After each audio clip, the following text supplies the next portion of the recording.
नमस्कार, nation today 24 में आपका स्वागत है। मैं हूं आपके साथ अंकिता। चलिए बढ़ते हैं मुख्य खबर की ओर। मुख्यमंत्री ने किया शिप्रा नदी के रामघाट पर श्रमदान।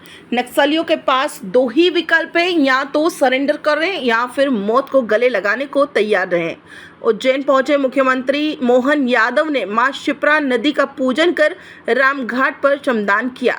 इस दौरान मीडिया से बात करते हुए मोहन यादव ने नक्सलियों को सुधरने की सलाह दी। उन्होंने कहा, नक्सलियों के पास दो ही विकल्प है, या तो सरेंडर करें या फिर मौत को गले लगाने को तैयार रहें।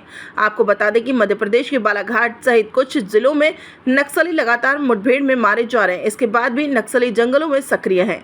मुख्यमंत्री मोहन यादव ने उज्जैन पहुंचकर शिप्रा नदी के पवित्र रामघाट पर जल गंगा सर्वधन अभियान के तहत श्रमदान किया। मुख्यमंत्री ने रामघाट की सीढ़ियों पर झाड़ू लगाकर स्वच्छता का संदेश दिया। साफ सफाई के बाद मुख्यमंत्री ने मां शिप्रा में आस्था की डुबकी भी लगाई और विधिवत पूजन अर्चन कर प्रदेशवासियों की सुख समृद्धि की कामना की। उन्होंने कहा, हमारा प्रयास है कि जब श्रद्धालु पंचकोशी यात्रा के अंत में रामघाट पहुंचे तो उन्हें स्वच्छ जल मिले। मध्य प्रदेश उज्जैन से संजना प्रियानी की रिपोर्ट। जल गंगा संरक्षण अभियान का लगातार 30 मार्च गुड़ी पड़वा से 30 जून तक अभियान चल रहा है। पूरे प्रदेश के अंदर हमारी सभी मध्य प्रदेश की नदियां, एक तरह से नदियों का मायका है मध्य प्रदेश।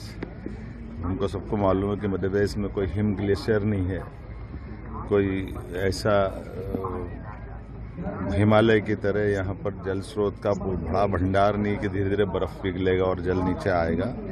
लेकिन बगैर कोई हिम ग्लेशियर के जितनी जलराशि मध्य प्रदेश से पूरे देश के अंदर बाकी राज्यों में जल में प्रवाहित धारा बताती है कि यहाँ की भौगोलिक संपदा, खासकर वन संपदा और हमारे जल संग्रहण करने की जो परमात्मा की कृपा है वो अद्भुत है। हम सब इसके लिए प्रयास कर रहे हैं कि मध्य प्रदेश का वन संपदा केवल मध्य प्रदेश के लिए नहीं, मध्य प्रदेश की जल संपदा केवल मध्य प्रदेश के लिए नहीं। नर्मदा जी हमारे मध्य प्रदेश के साथ साथ गुजरात में पूरा जीवन प्रदान करती, जो राजस्थान तक धारा जाती है। केन बेतवा पूरे उत्तर प्रदेश के लिए, और चंबल भी आगे जाकर यमुना, और यमुना से गंगा के माध्यम से पूरे देश और हमारी संस्कृति को धन्य करती है। सोन नदी छत्तीसगढ़ से होते हुए आगे बढ़ती, ताप्ती महाराष्ट्र की तरफ जाती है। ऐसे प्रत्येक नदियों की जलराशि अगर जोड़ा जाए तो किसी हालत में मध्य प्रदेश की जलराशि हिमालय से कमतर नहीं है।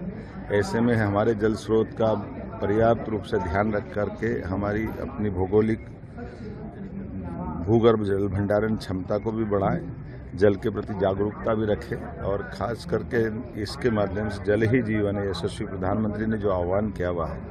इसलिए हमने अमृत सरोवर तालाब का निर्माण, खेत तालाब का निर्माण, सभी प्रकार की पुरानी जल संरचनाओं, कुएं, बावड़ी, तालाब, नदी, सब पे जल गंगा अभियान चलाया हुआ है। और 3 माह तक चलने वाले इस अभियान में मुझे संतोष है कि हमने हर स्थान पर जलदूतों का भी जलदूत मित्र बनाया। 1,62,000 से बड़ी संख्या में जलदूत पहली बार दिन का पंजीयन हुआ है और ये अभियान चल ही रहा है। मेरी अपनी ओर से प्रदेश से सभी नागरिकों से आह्वान है कि हमारे अपने जीवन में जल का अत्यंत महत्व है। ऐसे में हम सब जल स्रोतों का ध्यान रखें, स्वच्छता का ध्यान रखें, इनके पुनर्भंडारण से लेकर के सभी कामों में शासन के साथ कदम से कदम मिला के बढ़े।